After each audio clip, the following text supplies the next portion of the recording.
Hi guys, this is my third video for today. Tara guys, panoorin nyo, magluluto na tayo ng ating pang lunch. Buksan natin lang kalan. Yan. Ito ang tinatawag na continuous cooking. Naka-ready na lahat.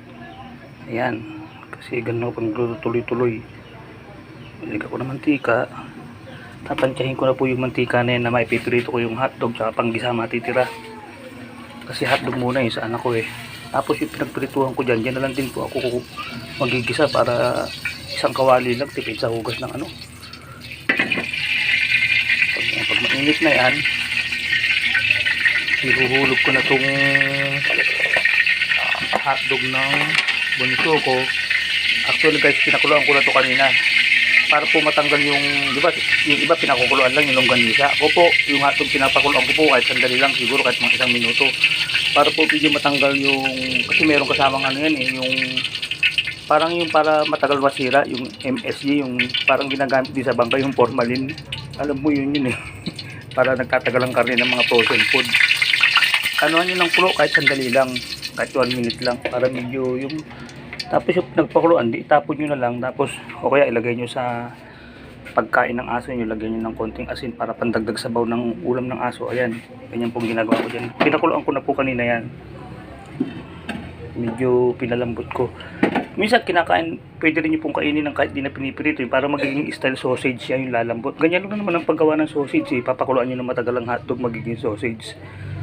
Ayan, pinakuluan ko na, pero ito po sandali lang kasi ipipirito ko pa siguro mga 1 minuto ko lang pinakuluan para lang matanggal yung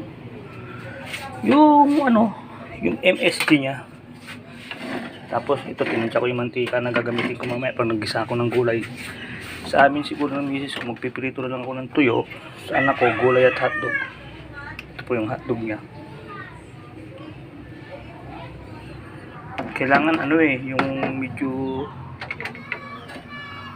nailagay ko agad ang mantika. Mali po yun guys Agad mari painitin nyo muna ng mainit ang kawali para yung halos umuusok. Para kasi pagkakulang sa init, pag nilagay nyo mantika, minsan matilamsik Ayan, pagka ganyan parang medyo umuusok na, slow fire nyo na yan. Kasi para kasi nakuha nyo na yung yung heat na kailangan nyo. Hindi na maninikit yung hotdog nyo.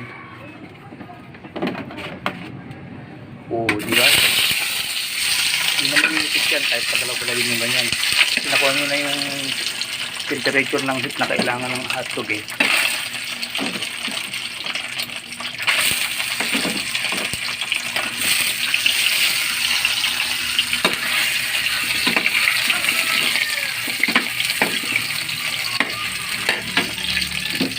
Tapos ito, siguro kahit po total, pinakuluan nyo naman lang po yan, natapon na yung formalin yan, yung pinaka-MS niyan. Siguro badlawan nyo na lang po ng konti ng tubig kasi ang pangit naman ilalagay yung pinagpirituhan nyo dyan, basa may konting residue ng hotdog yan tapon nyo na lang po, tapos badlawan nyo na lang po ng konti para hindi na masyadong marami pang hugasin na ganyan lang, okay na yun ganun yan na rin ang paglalagay nyo para may takip.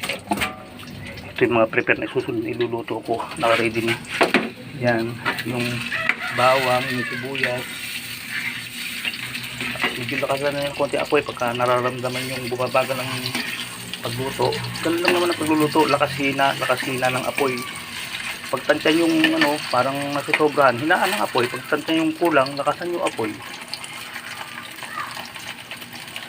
Adjust lang ng apoy pag nagluluto. Pag nababagalan kayo sa lakasan yung konti.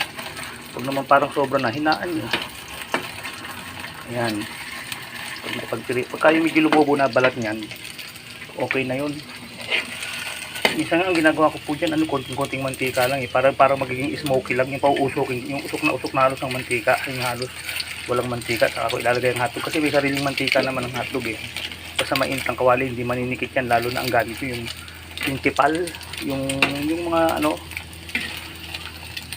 yung mga non-stick, kahit wala halos mantika, para parang parang inihaw siya pero gumamit ka ng frying pan. Pero para sigurado rin, kung hindi nyo kaya yung ganun, maglagay lang kayo ng mantika, baka manikit mamaya magkamali pa kayo yan. Umuusok na naman Itinodo ko apoy. Pag umuusok na, hinaan nyo naman. Ang ganun lang yun. At makikipaglaro ka lang kung nagluluto ka eh. Yan, o. Saktong-sakto na yung mantika niyan. Mga ngaunti na yan. Hindi na masyadong mamantika. Pwede yun na ipanggisa yan kasi wala naman ng residue ng MSG ang hotdog eh. Pwede yun yung gamitin sa magigisa kayo ng gulay. Ito ko na rin po ilalagay. Yan po, yung tinanggal ko kanina. Binalawan ko ng konti. Para may takip. Kasi mabibilis po ang pusa namin eh. Pag nalingat ka dyan. Walang pili-pili ang pusa namin. Mapa-isda, mapa-hotdog. Delikado. Pero pag may takip, hindi nila pinakikialaman. Pero pag nakatiwangwang, akala nila para sa kanila yun. Ayan guys, oh. Oh. Takpan na natin. Para sure ball. May ulam na yung bunso ko. Takpan niya yan. Oh, pwede na po tayo mag-isa. Medyo mainit pa naman ang kawali niyan. Ang kagandahan kasi niyan, hindi ka na magpapalamig ng kawali. Hindi nasasayang yung nakakatipid kayo ng konti sa agasol nyo. Kasi pag ano, di ba, papalamigin sayang yung heat ng kawali na ano, magpapainit na naman kayo. Yan, mainit na oh. Put the bawang. Diba mga guys? Kung baka hindi lumalamig ang kawali na hindi nasasayang yung init niya. Diba, ano yung tipid rin sa LPG pagka ganun. Kaysa yung papalamigin nyo, kukuha na naman kayo ng bagong kawali. Initin nyo na naman ang kawali nun. So yan eh, mainit na yan eh. Kung baga, kasi nagluto ka dyan ng plate ng hotdog eh. Yan, kung baga sa ano. Mga ano yan, mga dagdag kaalaman para medyo kasi pagka medyo nasa middle class ay hindi pala, nasa lower class lang pala. Middle class, lower class lang ang buhay mo, kailangan matuto ka ng mga paano ka makakatipid eh. Hindi pala middle class, sorry po, lower class pala. Oh. Then the sibuyas. Oh.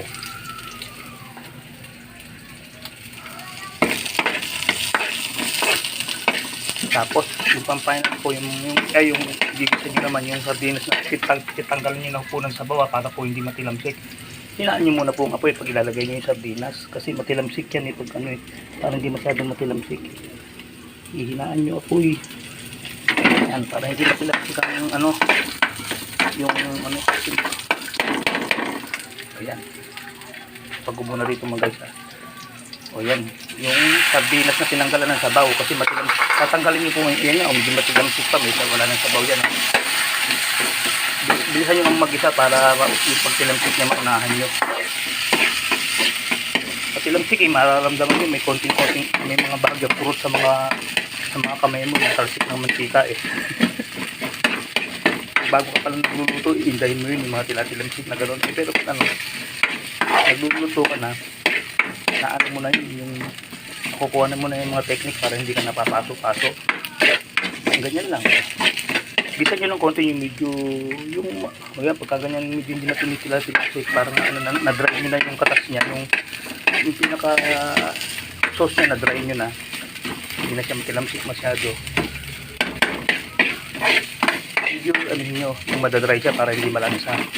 Masarap din kung sahog sa gulay ng sardinas, basta i-dry nyo lang, wag lang yung basa na kasama yung sabaw kasi malansa yun eh. Hindi nyo lang ang sabaw sa pusa o kaya talaga yung aso. Yan. So, then, yan, medyo dry na siya. Pwede nyo lang ilagay ang konti lang po ang gulay kasi kami dalawa lang eh. Parang isang order lang sa, imbis na bibili kayo sa, ano, sa bilihan. Kasi may nagluluto ng lutong gulay dito eh. Yan, isang order lang para ubos ng ubos. Bago ng bago kakainin mo. Yung kalahati ko kahapon nung araw niya, yung pinasahog naman ng misis ko sa nag-crave siya sa pagbihon eh. Nagluto siya ng bihon ng hapon eh. Yung tapos lang ng bagyo. Ayan. Bumili ko ng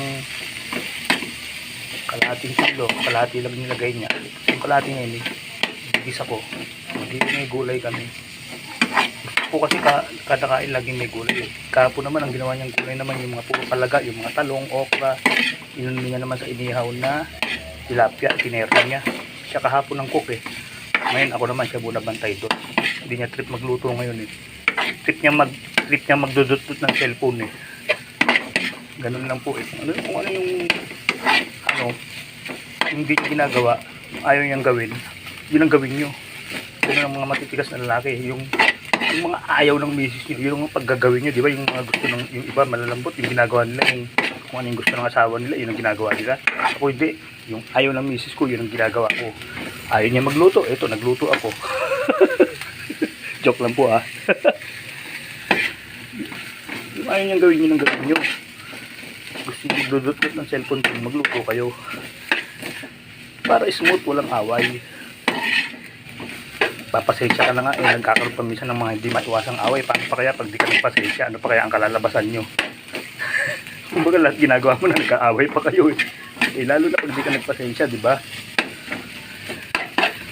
Tapos lagyan nyo na lang po siguro, silaan nyo muna po para hindi ano yan, lagyan nyo na lang po siguro ng kalahating tasang tubig. Dito ko kukuha sa mineral, pinagsasabaw ko kasi mineral. Dali lang po mga guys ha.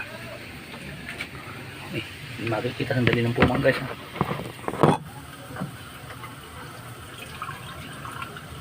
Yun.